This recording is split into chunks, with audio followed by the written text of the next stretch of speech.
Good afternoon. Welcome to Midday Live. It is coming to you from our news hub here at Adesawe, Kanda, Accra. My name is Grace Hamwa-Sari. Coming up in the next 60 minutes.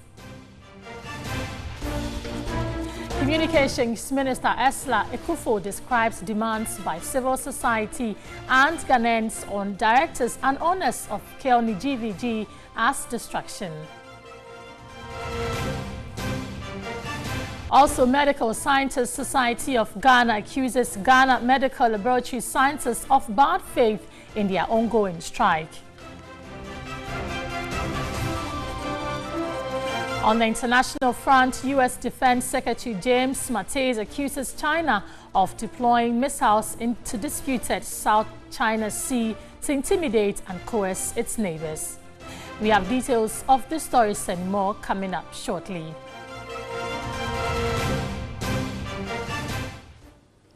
Let's start from our first story, and Communications Minister Esla Ekufo has stated that demands by civil society and Ghanaians on the directors and owners of Kelni GVG is distraction from the essential service they have been contracted to do on the common platform. Concerns have emerged on who the owners of the company to monitor revenue over calls and data of telcos is. Speaking to journalists, then she noted Ghanaians will see them at the appropriate time.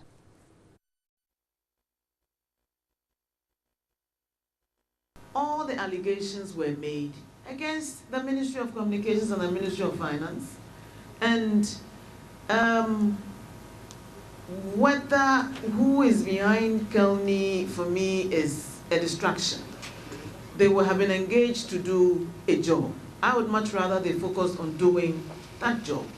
And if there are any issues, questions have been asked about the procurement process.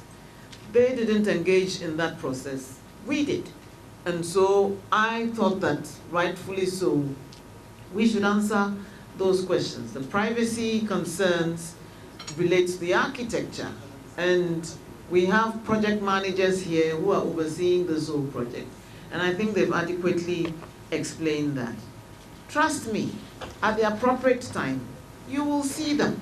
For now, if you want to, you can go to their website and get whatever information, and they do have a website, and I know that for a fact.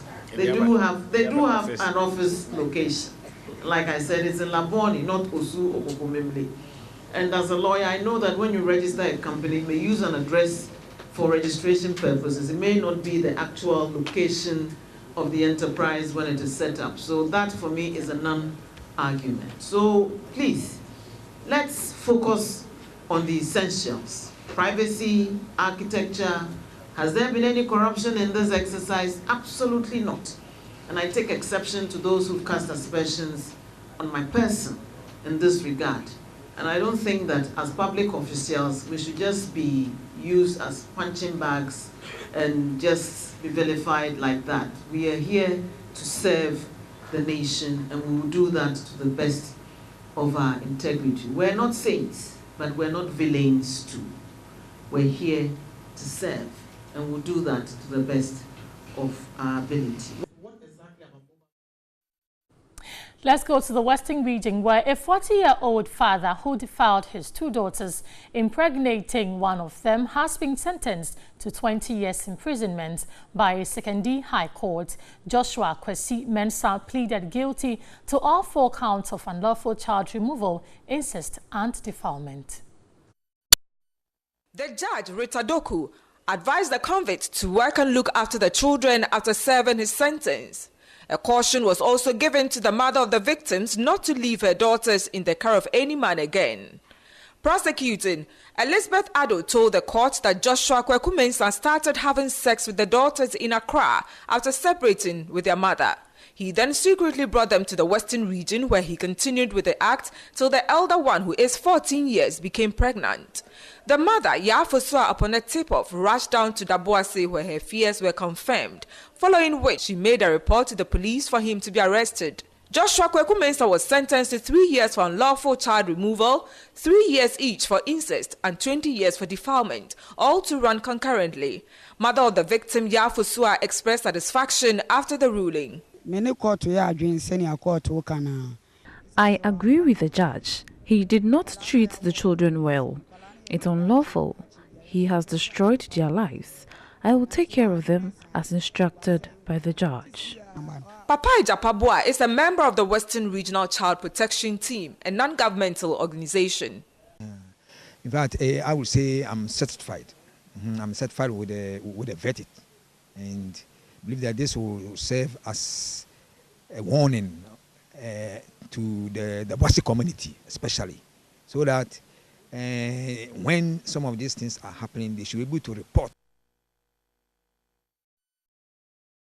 And in the Central Region, pupils of Chifo Asensuhu Shared District Assembly Basic School in the Central Region are compelled to undertake menial jobs to generate revenue for their school. They are engaged in porterage of heavy loads, including firewood, food and cash crops from farms to various destinations during school hours. Ajwa Adobia has the rest of the story.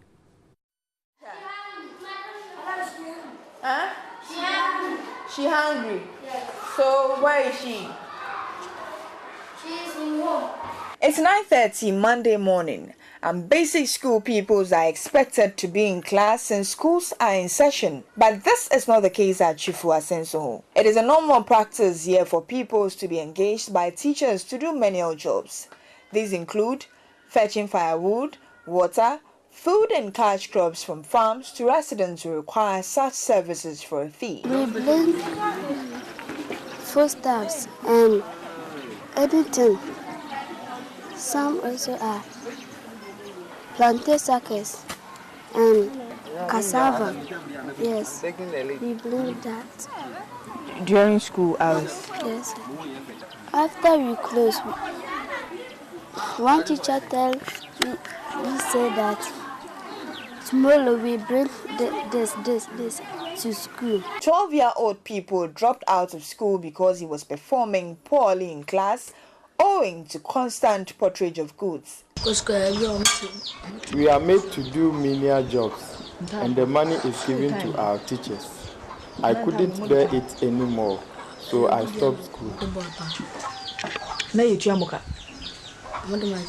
Proceeds are subsequently paid to the school. Pupils engaged in the practice are sometimes provided with meals and stipends for their upkeep. Chairman of the school's Parent Teachers Association, Bright Ankoma, justified the claims by the pupils, blaming the situation on parental neglect.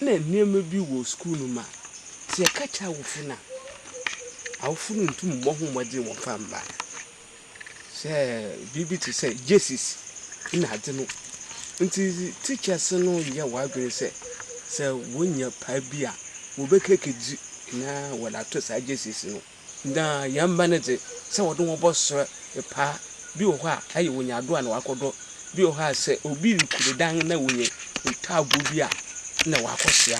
Mr. Ankoma is basically telling me that there was a special need in the school, so the students or the teachers actually had to rely on these kids to go to people's farms to work. And at the end of the day, the money that they earn from their laboring, that is what they use to support school activities. He said the practice, however, became so alarming to an extent that teachers were asked to put a stop to it, but to no avail. The assistant headmaster of the school, James Lawrence Donko, also admitted the ongoing practice, which is without doubt child labor. The International Labour Organization defines child labor as work that deprives children of their childhood, potential and dignity. Under no circumstances are children allowed porterage of heavy load, among other things. In Ghana, any employer who contravenes this provision shall be liable on summary conviction to a fine not exceeding 1,000 Ghana cedis or to imprisonment for a term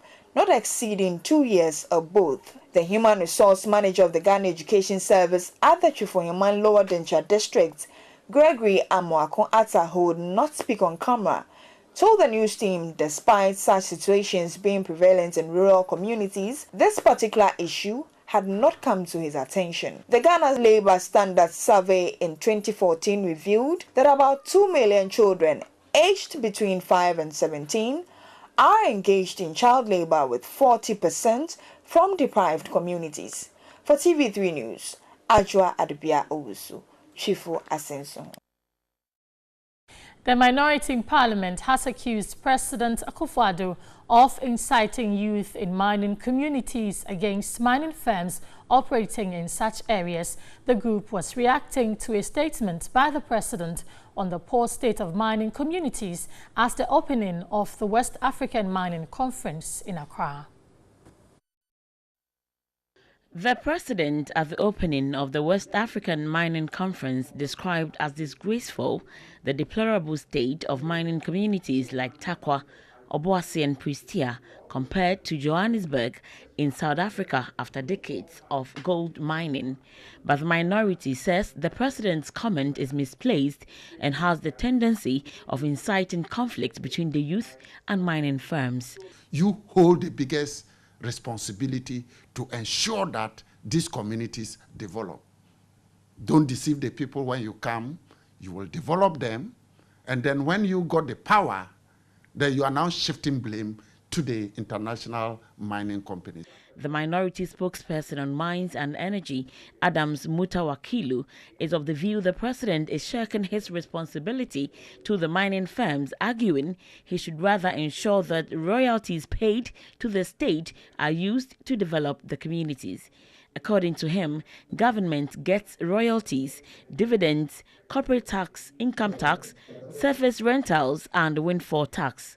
The MP for Damongo is also demanding explanations from government as to how dividend of some 3.6 billion cedis in mining royalties was disbursed. If you receive 3.6 billion Ghana cedis and then goes to condemn them and make it as if they are responsible for the construction of the roads, the clinics, the water projects, I beg to differ.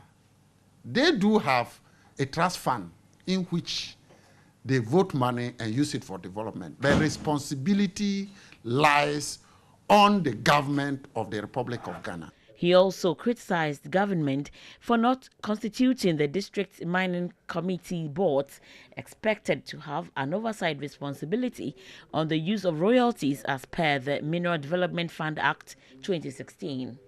So I want to put before the president, Mr. President, ensure that you immediately inaugurated the Mineral Development Fund Board to start work. 2, remove the capping and allow it to be the 20%. If possible, increase it to 30% for the good people of Ghana and the communities that are deplorable and you are complaining about to benefit.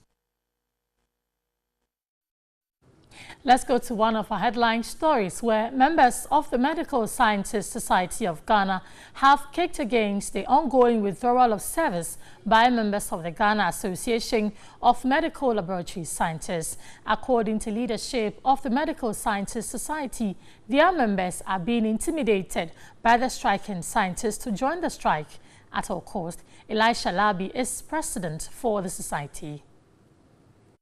Leaders of the group which is on strike, and they know better. It is within their right to embark on strike, but they cannot force others to join them. So we are warning them that if they are found in any illegalities, we are going to report them. And we've also informed our members that they should get the names and contacts and details of such persons from the other group that are subjecting them to these attacks. But I see, what is most important is the reason they are on strike.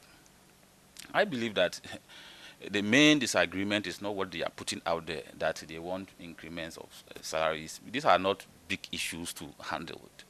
But the issues revolve around 3 main things. 1 is about who qualifies to or who should be allowed to work in the hospital laboratories. That's 1.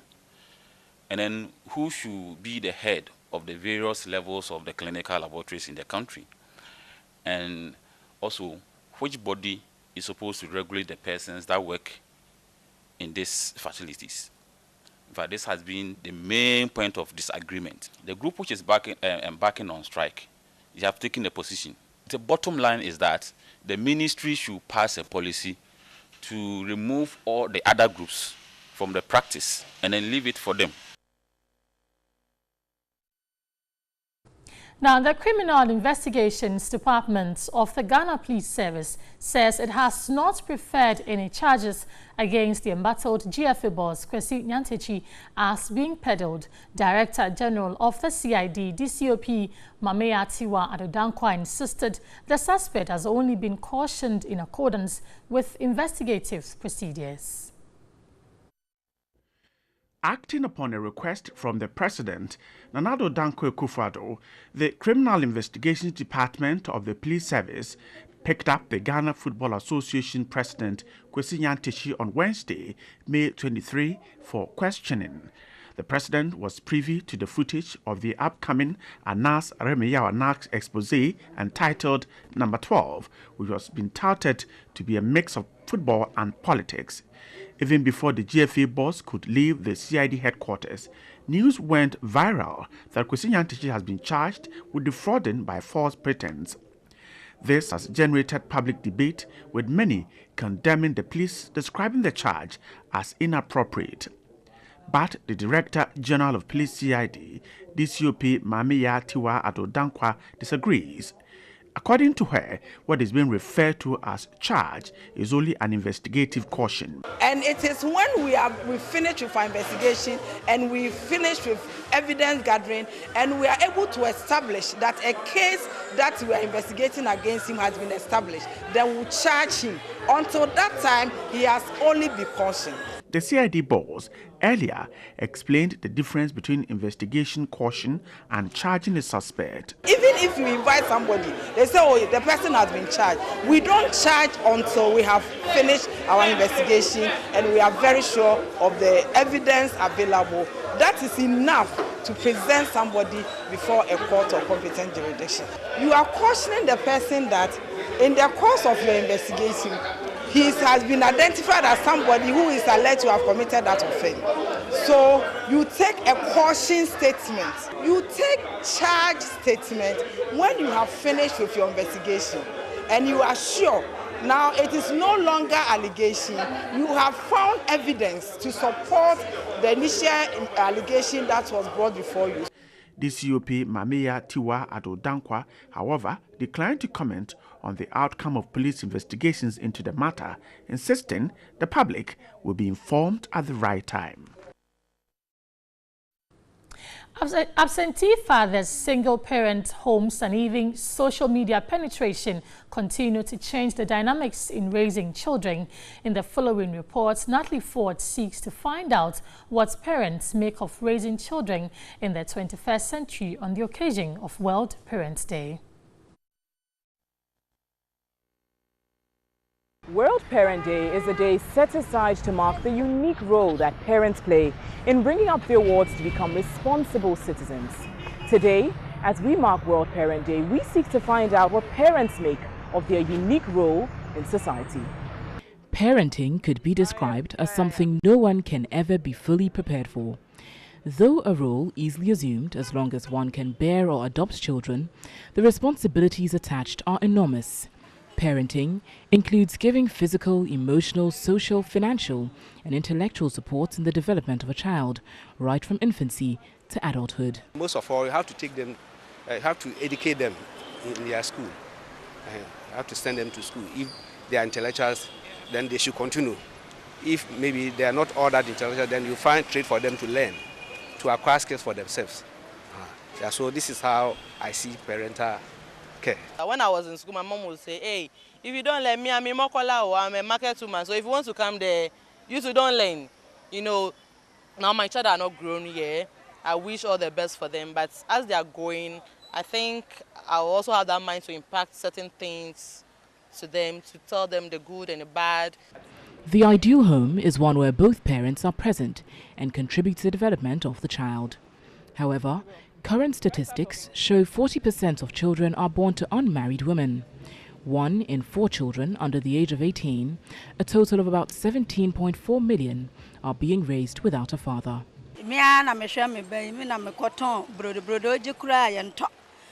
I single-handedly take care of the child. I am a bread seller. The little I earn, I use it to raise my child. After giving birth, the father abandoned I and the child. It is very difficult. Children look up to their fathers as role models. But in our circumstance here, over the period when people get laid off in their jobs, it's the men who are affected. A woman can easily convert and sell charcoal or oranges and be able to provide money immediately. But it isn't so with the men. So at times, when there are economic difficulties, it looks as if the men neglect their duties. But I won't say it's so. Discipline is a crucial part of raising children, and in the past, many parents adopted flogging as a means of putting children in order. But my mother didn't spare the rod, and I think it shaped us up in a way. She didn't overdo it. She did it when it was necessary. When I want to punish my children, I tell you, you know something, I'm cancelling your ballerina session. I'm cancelling your tablet usage, your screen time. I'm reducing your screen time. You're not going to use the screen until Sunday. So these are the modern things that we use to punish children. The child, as for beating there, it will come, but you need to, lower that beating, bring down the beating. Yes, beating there, it will come. Talking and it's a mixture of the two. When you don't punish the child, don't sanction the child will do whatever he likes because children would like to live in their comfort zone. You see, so you mix the two. You show love to the children, even when the child does wrong and you are punishing the child. You let the child realize that this is what I'm punishing you for. The United Nations set aside June 1 as Global Day of Parents to appreciate parents for their selfless commitment to children and their lifelong sacrifice towards nurturing this relationship. Despite the overwhelming benefits of both parent homes, the Stay Together for Kids axiom isn't always the best, especially if the parents are in a conflict relationship. In spite of this, intact families tend to be more stable and parents tend to be more involved in their children's lives and their development. Natalie Fort, TV3 News, Accra. Let's move away from parenting because on MTN Video Report today, our citizen journalist Andrew Donko reports on a stench from a manhole which he describes as worrying.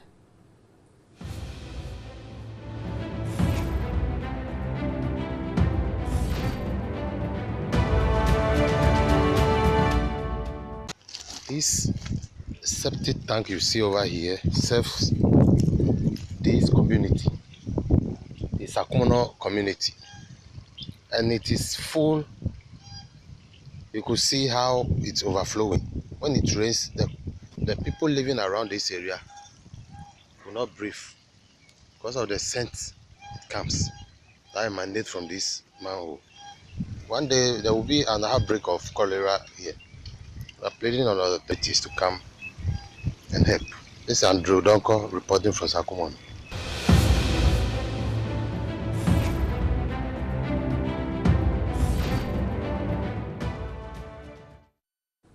You can also send your videos via WhatsApp on 055-1433-044. You're still watching Midday Live on TV3. We are back with some more stories after this break. Don't go away.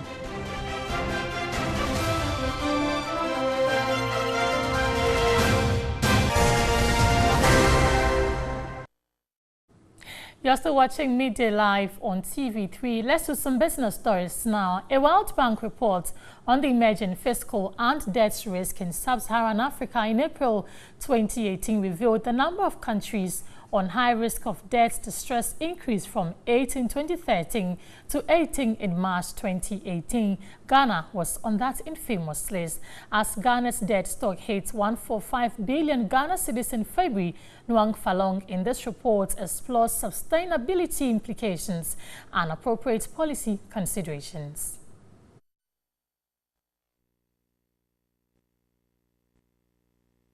In 2007, after coming out of a highly successful HIPIC initiative, Ghana ventured onto the international capital market to raise $750 million at a rate of 8.5%. Let's move forward to a very critical year. In 2015, the government of the day, under immense pressure to retire maturing debts, accepted a coupon rate of 10.75% for $1 billion on the Eurobond market. The World Bank called it an unfortunate result. Today, although Ghana's debt to GDP has slowed down, amid several concerns by the Institute of Fiscal Studies, the International Monetary Fund, and several local and international economic commentators, Ghana once again resorted to the international capital market to raise $2 billion at a rate of 8.5%. They argued the oversubscription is an indication of increased investor confidence. Financial analysts say Ghana must recognize that bringing a single debt measure down to a critical threshold at a single point in time is no guarantee against future debt problems. They added the country needs a comprehensive framework for public debt sustainability.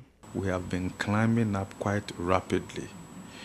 There's nothing wrong in accumulating debt if you were investing the debt productively to enhance the asset base of the economy.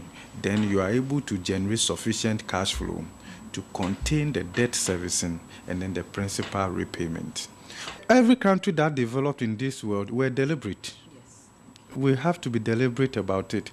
The critical question to be answered, though, is whether, beyond the international capital market, there exist options open to Ghana to build capital, power economic growth, and further slim the rate of debt accumulation. Some of the structural reforms that have been taking place in the economy would be very much sustained in the medium to long term.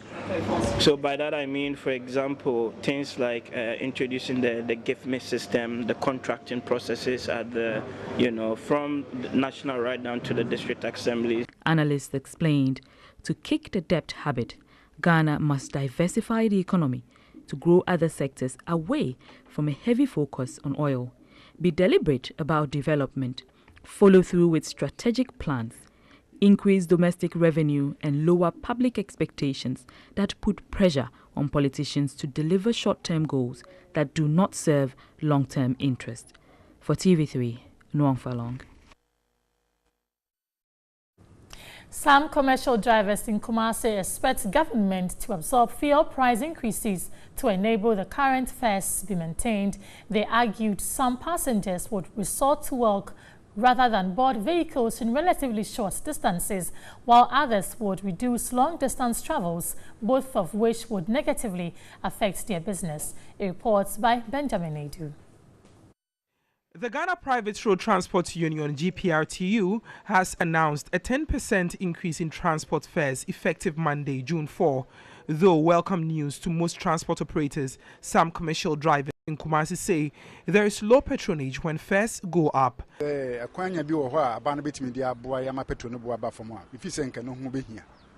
there is any way the government can bring the price down, we would appreciate than the increment. 2 hours. Santasia 2 cities 20 pesos. Now I'm beginning. And the 2 cars can more and a bear was Nipan and my focano. Passengers are less likely to board our vehicles with an increase in fares. And about 1 city 80 pesos. Obibe Jinaka no price now. No one and it's a call 2 cars can say, bad na. The drivers expect fuel prices to be maintained with government absorbing any increase rather than upward review in transport fares. The government should reduce the prices to aid patronage.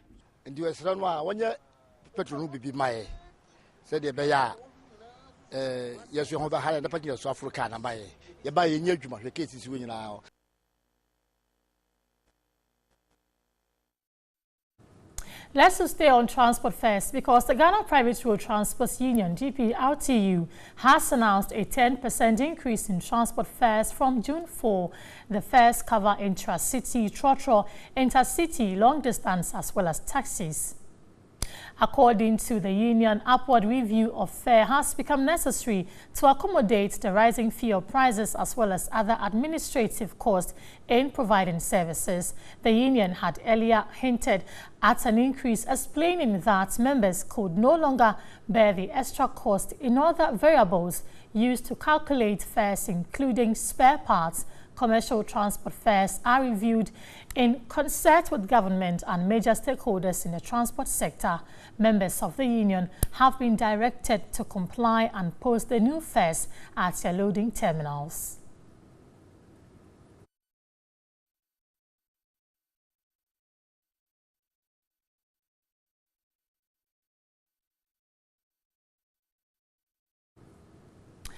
That's it for business. You're still watching Midday Live. We are back with some more stories after the break. Don't go anywhere.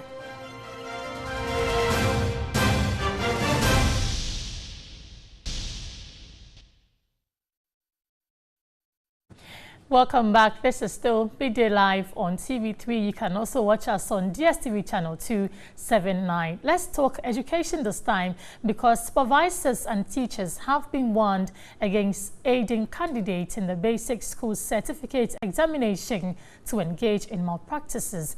Ashanti Regional Controller of the West African Examination Council, WAEC, Alex Wampim says the council has in the last 2 years worked to avoid leakage of examination questions. A total of 109,942 candidates are expected to write this year's BECE in the Ashanti region. Ahead of the examination, our Ashanti regional correspondent has been speaking to the regional controller of the West African Examination Council, Alex Wampim. As the Ashanti branch controller of WAEC, how prepared is the center for the BECE examinations? All centers have been put in place. Accommodation, arrangement of furniture in all the centers. So the centers are very ready for the exams. How many centers are we looking at and how many schools have registered for this year's BECE?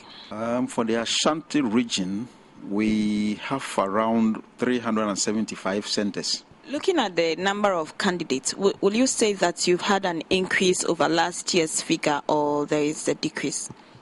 Well, definitely there's an increase. There's an increase in this year's candidature. Examination malpractices has been one of the major challenge for WAEC and all concerned stakeholders. What is the guarantee that this year will not have any leakages? Because I know for 2 years coming, WAEC has done really well so far as leakages are concerned. Have you not relaxed that this year we will have some issues with leakages? Yes, thank you very much. And I wish the media houses will hammer on this and congratulate WAEC because, as you said, for about 2 years now, there hasn't been any examination leakages. And the same measures that we have put in place to prevent the examination leakages for the past 2 years are still in place. So we are hoping that things will work out well without any examination leakages for this year's BECE. Steering Committee Chair of Star Ghana, Dr. Esther Ofei Abuaje, is calling on the Ministry of Local Government and Rural Development to give more clarification as to why various assemblies have been directed to use 80% of their allocation to fund central government's programs. She was speaking at the 4th grant signing ceremony by Star Ghana on emerging issues on decentralization and local governance.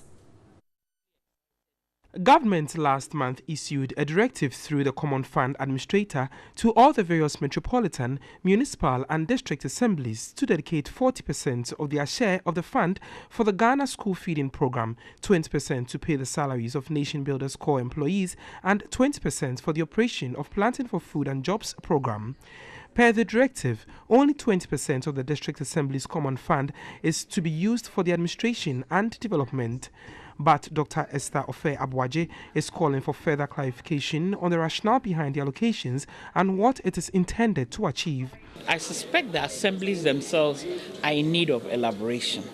And then again, it also helps us to rethink it. You see, because Common Fund is administered on an annual formula, transferred, and the resources transferred on a quarterly basis. So that if we look at the 2018 experience and there's something to be learned from, then in 2019 we have the opportunity to do it differently. She suggested that district assemblies should be given the chance to identify new strategies of generating funds than rely on only the Common Fund and internally generated funds. Dr. Esther Ofe-Abuaje argues allocation of the Common Fund should be dependent on the size of an assembly and its potential to generate enough funds. There are various approaches to it. They are known as asymmetric decentralization. In the sense that if you consider the size, the capacity, and the reach that these assemblies have, if we allow them a little more discretion, they could be innovative in their approaches. For instance, exploring opportunities for public-private partnerships, exploring opportunities for linkage with international entities. Some of these relationships bring not only finances but technology, exposure to approaches, better understanding of management of risk, fiduciary issues, and so on. 24 organizations, including Media General, are benefiting from the grant worth 6 million Ghana cedis. Each grant partner is focusing on different areas, including enhancing citizen participation in district assembly elections, tracking utilization of internally generated funds, participation of persons with disabilities, women in district assemblies, and issues surrounding MMDCs. Programs Director for Star Ghana, Ibrahim Tanko Amidu, says the purpose is to promote good governance. To consolidate democratic governance, to ensure that all citizens benefit from national development efforts, we need to look at how our resources are allocated and managed at the local level. More closely with STAR and the past 4 years of work.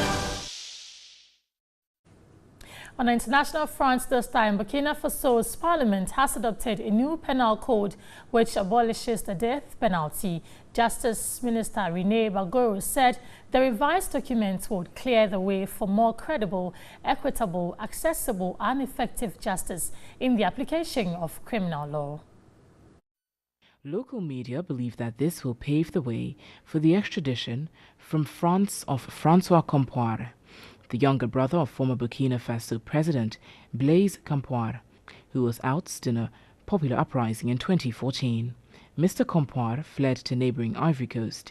He was taken into custody by French authorities last year in connection with the murder of Norbert Zongo, an investigative journalist.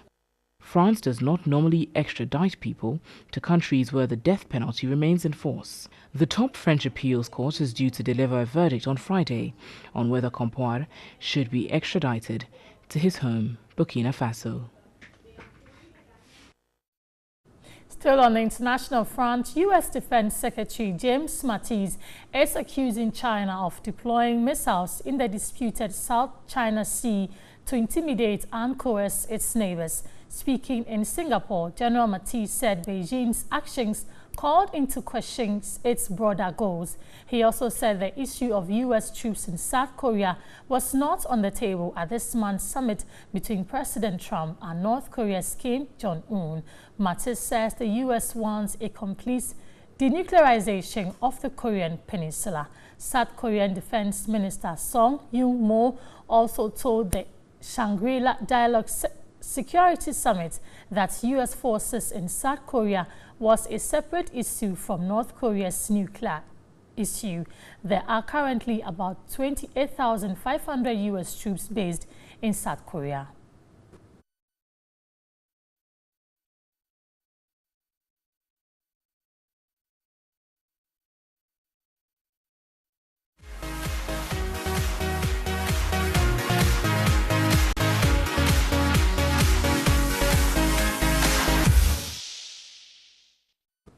Let's do entertainment now, and the latest buzz on social media is the I Am Anas challenge, with people posting funny pictures claiming to have unmasked the man in mask. The search rages.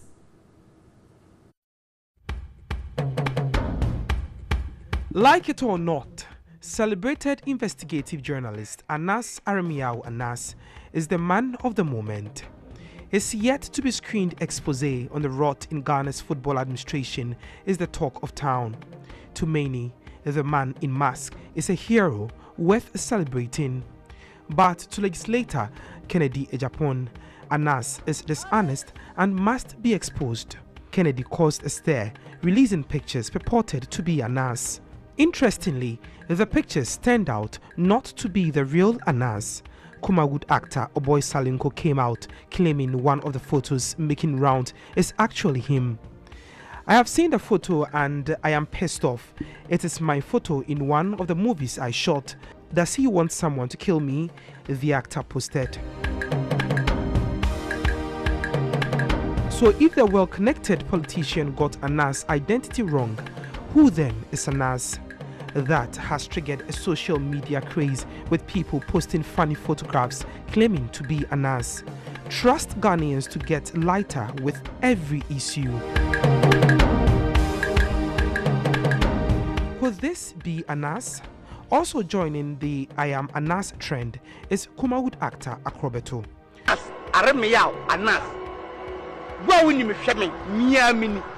Nobody can stop me. I'm working for only God and country, Ghana, my motherland. Nobody can stop me. Love life is my talent. But in all this, many are also asking, what if Kennedy is Anas?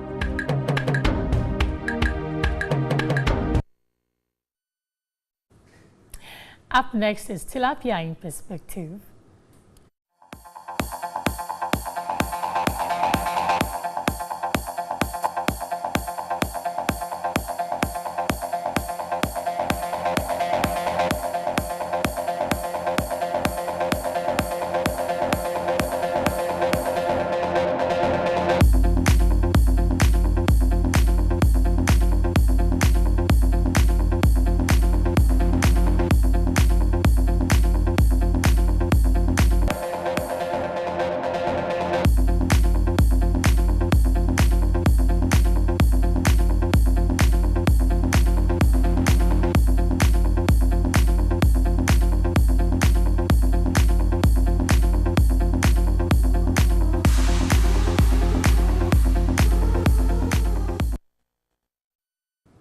That's it for Midday Live on TV3. Before we go, let's do a recap of the stories that came through as headlines.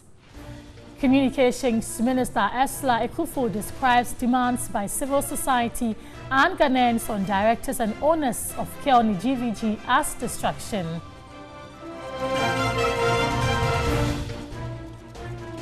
Medical Sciences Society of Ghana accuses Ghana Medical Laboratory scientists of bad faith in their ongoing strike.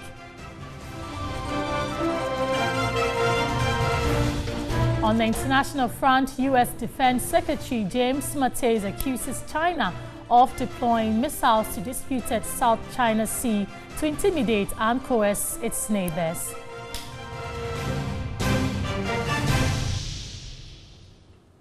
Many thanks for joining us. We are back at 7 on News 360. My name is Grace Hamwasari. Enjoy the rest of our programs.